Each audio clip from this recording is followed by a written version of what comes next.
Welcome to this month's episode of Conscious Connection, where soul meets soul. Each month we sit with a beautiful soul sharing their unique medicine, magic, and message with our world.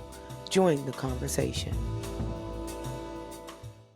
Welcome to this month's episode of Conscious Connections. This is a special series where I introduce you to meaningful people and powerful resources that are shaping lives across our world.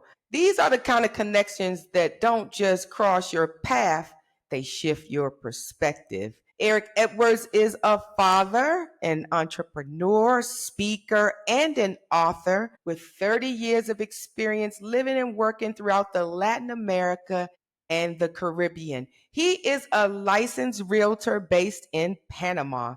Erick is an active member of both ACOBIR and the NAR, National Association of Realtors.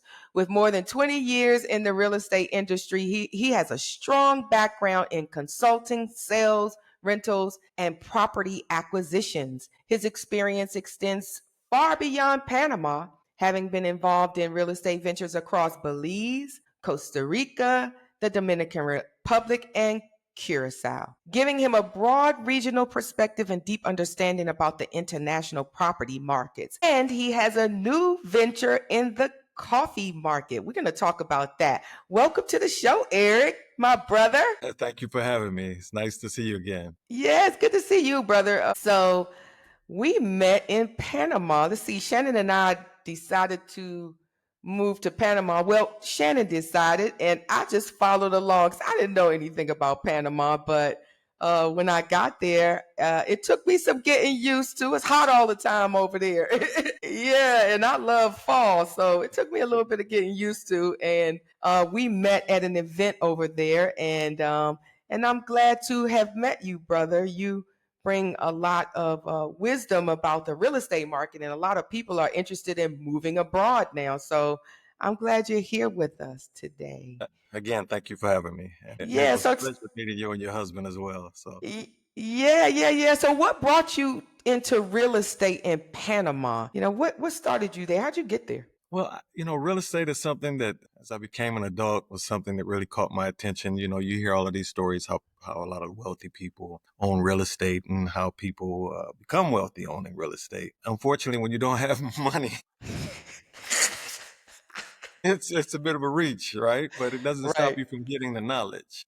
So, as I got knowledge and found a way to get the resources by working in the IT industry, working in the education industry, and really just saving and buying my own real estate, and then I got the opportunity to work in the industry for a local family-owned company. It's a family-owned conglomerate here in Panama, and it introduced me to how things are done in Panama.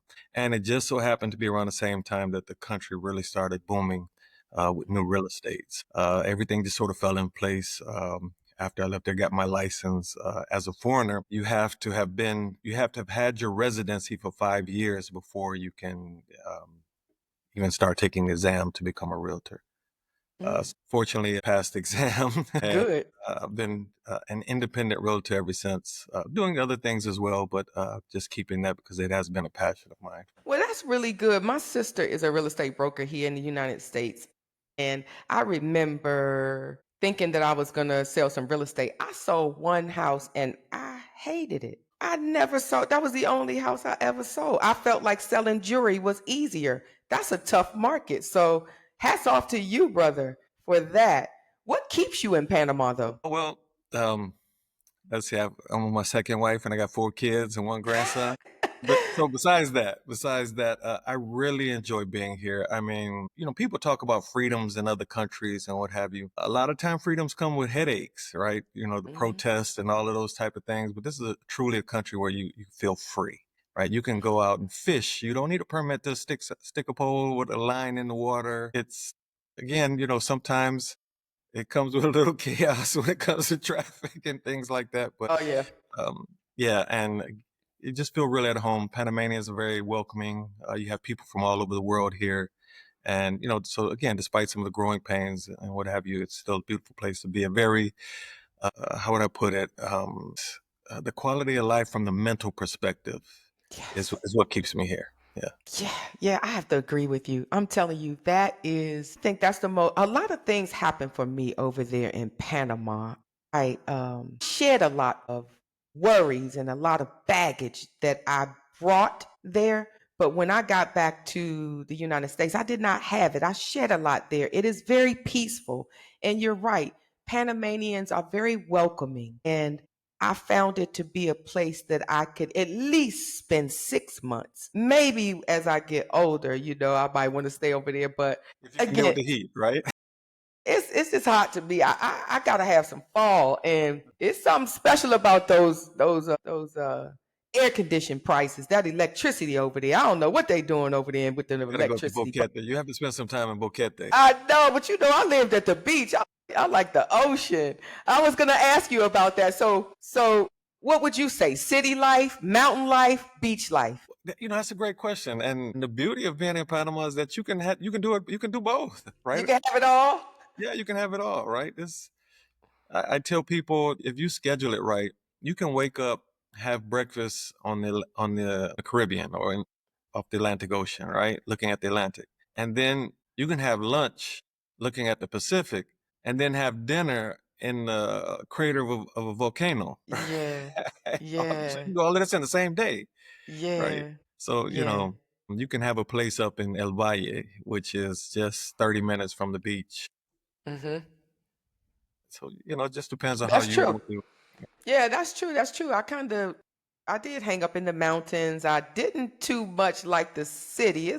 It was busy there in the Yeah. city, but I think I'm gonna come back in September and I'm gonna stay in the city. I'm getting a little more interested in the city because you don't need a car. At the beach, you Right. need a car. And Uber is just really, really good in the city. It's inexpensive and you can just kind of pretty much get anywhere, walk anywhere, lots of Metro food, line. lots the metro line. So I heard about the metro lines. When did that was the metro? Is that new? No, no, no, no. They're working on line 3 now. It even goes Okay. to the airport, right? So depending on where you're staying in the city, you can take the metro to the airport, and now they're going across the canal and going up into the west. Some Really? That's becoming a little more attractive. So, what areas are becoming like really popular for expats there? Well, here in the city, it's El Cangrejo, which Mm. El Cangrejo is probably most known being close to Metro Line.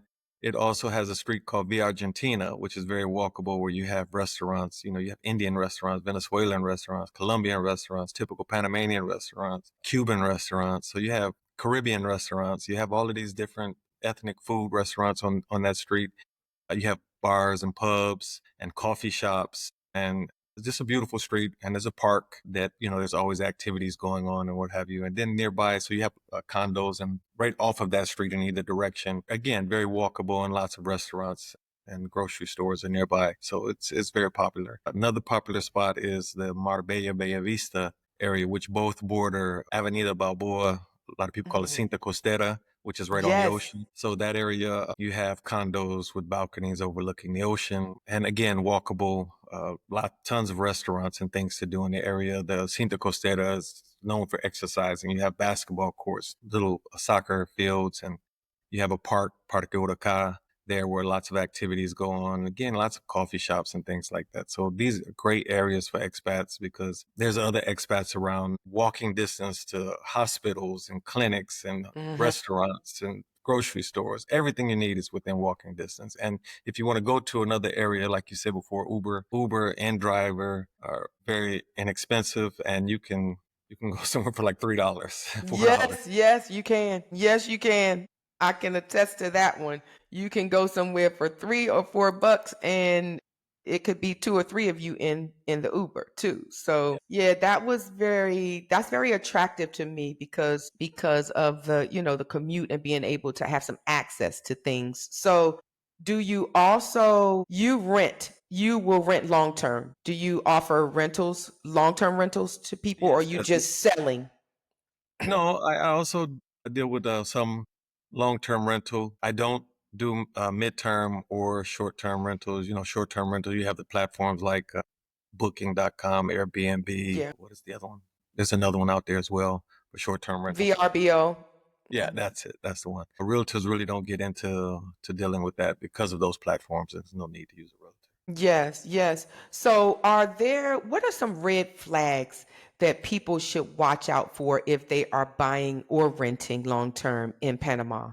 Because, when we were coming over there a few years ago, there were some friends that I had that they felt like they were taken advantage of. They were scammed and because they didn't have any connections to people over there. So, what should people watch out for? Well, first of all, you want to make sure, and that's why, a lot of people come to Panama and you are usually successful in whatever you've been doing somewhere else, and you have this certain, and you're coming to another country, so you have this certain amount of ambition or independence, and you don't feel like you need to come and get someone else's help to find a place, and or you think that realtors are going to charge you money, or you're not going to get the best deal if you use a realtor.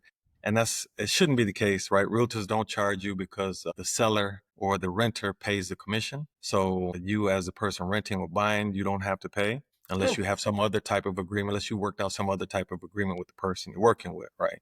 So mhm. in a sense, it doesn't cost you anything to work with somebody who knows the landscape, to make sure that first the person who's renting or selling actually has the permission to do so, has the right to do so. They're the owner of the property, or they're the representative of the corporation.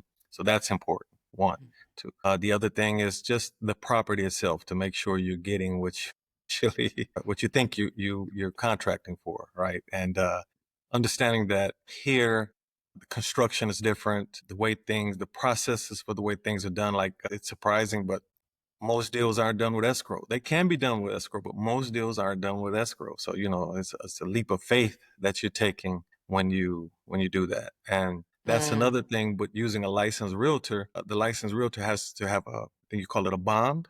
So I have an insurance that if something goes sideways, can rely on that insurance to mhm, mhm. mitigate that. Yeah, those are the main things. Level setting expectations. Again, things are different here. You probably understand that living so close to the water and being in the tropics, the level of rust and mold and things that can happen in a place if it hasn't been maintained. Mhm. So knowing what to look for is important as well. That is true. That's really true about the mold and stuff like that. We did experience some of it. Well, not living in it, but actually we did experience some of that. I did hear some stories about that. Yeah. How easy is it to rent there though, No, long term? it's yeah, relatively easy. There's no standard for what's required, but usually what landlords are looking for is proof of income, Mhm. ID, proof of income. They may ask for a bank reference letter. They may ask for a reference from a previous place or something like that. But that's not often. Once they see your profile, right? So they see you're retired, or that you're working, and that you can afford the place, is Mhm. generally not an issue from there. That's what they really want to know. Mhm, mhm. We had an attorney. Shout out to Katiel Ferguson. She is an amazing attorney over there and a girl attorney, so I was all for it. But when they were interviewing us, they wanted to know, why did we want to come there? And I thought that was really interesting. I thought it was really good. Our hope was to add value to the country, and they were impressed with that. But they were like, what brings you here? Because most of the time, Panama is a very easy country to live in. You can take your earnings from the United States and you can live, high on a hog there. And so, but I always think about what can we bring to the country, not just what can we take from the country. You know what I mean? Right, right, right. Yeah, yeah, yeah. So, go No, I'm ahead. sorry. Go ahead. There's No, different you ways go. that can be approached, right? When you say, what can you bring to the country? What can you do for the country? So I guess it depends on what type of person you are. You have the one mentality of, okay, just being a good citizen, right? Being a Mhm. good representative of where you're coming from, not being judgmental, and again, just being a good citizen. That's one way. Another way is to come and get involved in charities and volunteer work. That's another way. So you can also take the perspective of come and set up a business and help employ people, right? Yes. that can be done as well. So that can be looked at many different ways, but it's always about being a good person It is about that. And and what do understand. you, and understanding, because it is a different culture. It's a very different culture. And being a good person just is, that just goes such a long way. And being kind doesn't cost you anything. But what I did find is that some people can bring their United States, that US culture over there. Does that work very well over there in Panama? It's a good question. Yeah, Does that it is. work good over there? And when you say the U.S. culture, people would often ask me about U.S. culture, and I'd always say, well, it depends. Each state in the United States is like a country, right? So Mm. there's different culture, and then a lot of time people on the outside look at the U.S. and look at Americans as being sort of ignorant when it comes to certain things and what have you, because the U.S. is so, we're the greatest country in the world, and we have, Mm-hmm. we have. And when Mm-hmm. you go other places, you start being judgmental. So I think, you can bring your culture, share your culture, but that doesn't mean you have to step on someone else's culture, right? If you come here, you should be open to what's here, open to learning about it. And if you don't like it, then just leave it be, let it go, right? Do you? There's Mm-hmm. nobody Mm-hmm. stopping you from doing you, as long as you're not bothering them, right? Right. And that's the Right. thing. Yeah. Well, should I say you can bring your culture, but that mentality, we got a special mentality over here in the US. Yes, That you do. yeah, we got a real special mentality. And I'm saying, as a resident of Panama and having lived there, you probably want to leave that back here. Don't bring it. Do Right. not bring it over there, because I have encountered some people who think that when they come here, that it's a Spanish speaking country. So they were kind of annoyed that people did not speak English very well. So I'm here to tell you, learn Spanish. I That's what I want you to do. Get on Duolingo and learn some Spanish. Try your You can best. do give it your best shot. I did it. I didn't know anything except basics, but when I come over there, I speak a little Spanglish. Yeah, there you go. Yeah, I'm enough. I'm enough to have a short conversation with people, and Panamanians are very forgiving. Like, they're like, they just want you to try. Yeah. That's how And I felt. And Dr. Deb, I'm famous with thinking that not everything is for everybody, right? So if you Yeah. come here and you can't pick up the language and you're uncomfortable with people speaking Spanish around you, maybe you should go back home or find. I'm Go not saying back. go back home because that's no, but find somewhere You where can you go fit back in. home. Find somewhere where you fit in. You got Yeah. Belize. Belize is a great place. Speaks Mm. English. Guyana's booming economically right now, not to mention the Caribbean, right? So there's a lot of places that are nice and speak English, but you can't go to a Spanish speaking country and get mad because people don't speak English. That I know you can't. That is just not nice. And that's true. We're not saying go back home. Find a place that works for you. right. And I just found it to be the basic high school Spanish, that I took when I was in high school umpteen years ago, or decades, should I say. It worked. It still, rings in my head. And I was able to have like that baseline. So, yeah. Are there any unique tax considerations that foreigners, or legal considerations that foreigners should consider when coming to Panama or be aware of? Well, first of all, let me disclose I'm not an accountant or claim to know anything about how taxes work in the US. I do know that in Panama, any income that is earned outside or that is brought into Panama is not taxed in Panama, Mm. right? So you don't, you can bring your money here, or if you're a nomad and you're working here but your money is earned abroad, you don't pay any taxes on that locally. Mm-hmm.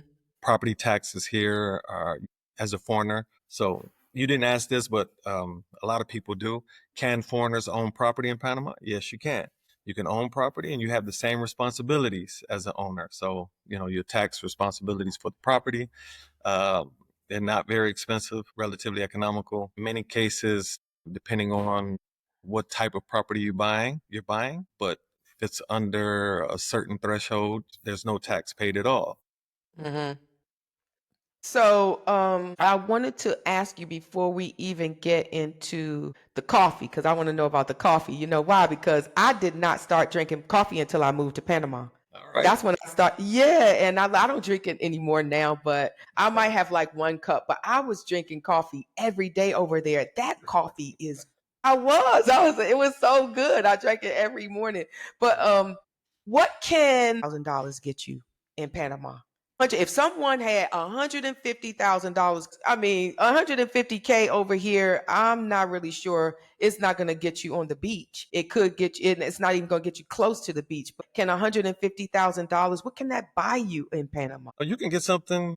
You can get something near the beach. Get something very near the beach for 150,000, right? And depending on um, let's say what your expectations are, right? So sometimes it may require some work or something like that, but you can definitely get something near the beach. In the city, you can, depending on the size, right? And you can get a place in a nice neighborhood for 150,000. Neighborhoods that I mentioned, El Cangrejo, Marbella, Bella Vista. You can find something. It won't be, the big apartments with the huge balconies and things like that. But yeah, you can find something almost everywhere for 150,000. But it's a matter of Yeah. looking. Now, what happens, Dr. Deb, is you get people who say, I want the balcony overlooking the ocean, and I want, and I want, and I want, and I want.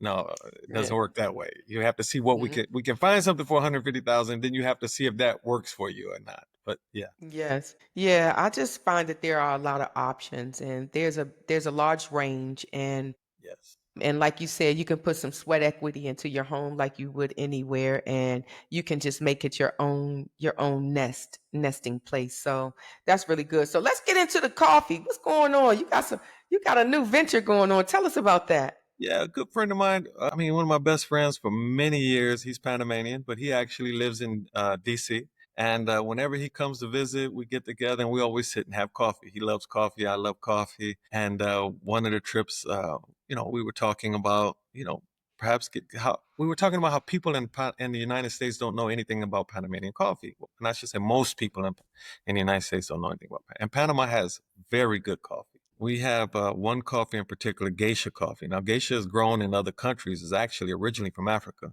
from East Africa. But the way that is where it's grown in Panama, in Boquete, on certain farms that, you get the breeze that comes over from the Atlantic Ocean and comes to, Hmm. and it's volcanic soil, right? And then it's overlooking the Pacific Ocean, and it's so the environment where it's grown, the climate where it's grown is very unique to Panama, and it grows very well, tastes very good, and it's one of the most expensive coffees in the world. Now, that being said, that's not the only coffee that's grown in those areas. They have other varieties that grow in the area as well. Again, very good coffee. It's the same climate, the same conditions, and these varieties grow very well. So, a lot of times people, when they do know about Panamanian coffee, they say, well, it's very expensive. I say, well, no, you're thinking about the geisha. There's other varieties as well. And when they taste it, they love it, and they want to keep buying it. And so we Hmm. took that. We are exposing some people to that in the United States, particularly in Washington D.C. The brand is Karundu Coffee. I'll share the Karundu link. coffee. Karundu Coffee, yeah. So you'll be able to see the website, and you'll see our journey and how we traveled around the different farms. So we actually take our coffee we get it from the farm. We send it to the United States green, and it's roasted there in DC so that it's fresh when you get it, right? You're not getting coffee that's Mm. been sitting in warehouses for a long time and what have you. So it's a great experience. It's really nice. I mean, it's not very profitable from the business perspective right now, but it's still a very nice venture, and I enjoy it. Well, Whenever you do something that you like and involves, again, my passion for real estate, my love for coffee. So I'm in a good spot, good space. yes, yes, yes. And shout out to my hometown. That is where I am born and reared. I am a DC girl. Right. Go, go, Chuck Brown and Mayor Barry for life. For life. There you go. So There you yes, go. yes, yes. I want you to give me that. Everything will be in the show notes for everyone, but I definitely want people to have access to that. I'm glad because you're right. That geisha coffee, that's the coffee that I was drinking over there. Well, that's one of them. Yeah, good stuff. Yeah. I was trying everything. I'm telling you, I did not even drink. I drank coffee one time in my life. I was like 24 and I was so jittery. I was like, I'm never gonna do this again. But when I went to Panama, I started drinking coffee. I thought I wanted to be grown. So I got me some coffee and I sipped on it every morning. And it is good stuff. I mean, it was really, really good stuff. So yeah, I'm glad you're into that. Yeah. Well, I want to ask you, and I try to ask everybody that comes to the show, what are you most excited about in life right now? Well, a couple of things. This coffee venture is one. I have a grandson. Mm, Again, this little boy is 2 years old and full of energy, right? So yes. that's another feeling, another reason to feel blessed. Mm-hmm. Another reason I'm excited. Just life in general. I got a lot of things going on. I'm keeping busy, taking the ups and the downs. It's never a straight line up. So just taking it as it comes and trying to stay mindful and realizing that I'm blessed. Well, I'm glad. Yeah, life is not linear. I thought it Yeah, was too. And then I had this spiritual awakening and found out we go in loops and stuff and curves and everything. So learning to go with the flow is a blessing. It is an asset to us all. So well, yes, brother. Well, I appreciate deep bow to you and I appreciate you coming to the Fear to Freedom Project. We had talked about it and now you are here and I appreciate it. You have a standing invitation to come back here. If you thank you. want to Thank talk about your coffee, you want to bring your partner on and we could talk about your coffee and push that out in DC. Absolutely. That's what this channel is about. So I appreciate you. Everyone, you can follow Erick on Instagram and at Panamapropertyguru.com. Remember that information is going to be in the show notes. So I want to ask you, audience, what if one connection could change your life? What if saying yes to something new, like living abroad, could open a door to freedom, community, and a lifestyle you didn't even know was possible? Thank you. And until the next time, we will see you. Peace and love.